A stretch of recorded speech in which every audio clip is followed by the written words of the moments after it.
Media sosial diramaikan dengan rekaman momen pasukan Rusia menyerang posisi tentara Ukraina yang sedang berkerumun. Para tentara Ukraina turun dari kendaraan lapis baja dan tampak segera berkerumun. Sayangnya mereka terciduk pasukan Rusia dan segera dijatuhi granat. Rekamannya beredar di Telegram pada Rabu 27 November 2024. Dalam keterangan unggahan disebutkan pasukan Rusia sukses menjatuhkan 2 granat ke arah pasukan personel militer Ukraina yang berkerumun di sekitar pengangkut personel lapis baja M113.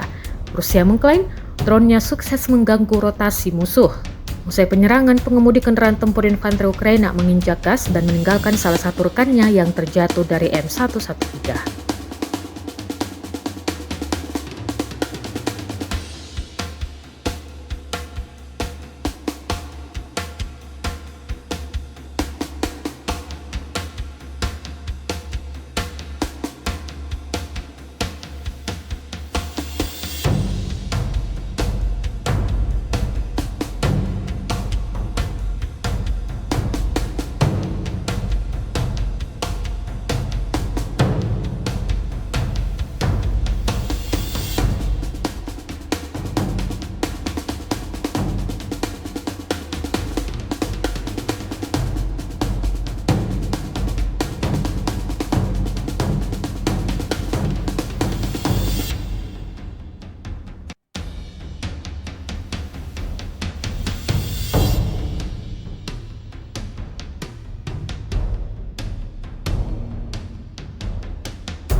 Download Tribun X sekarang, menghadirkan lokal menjadi Indonesia.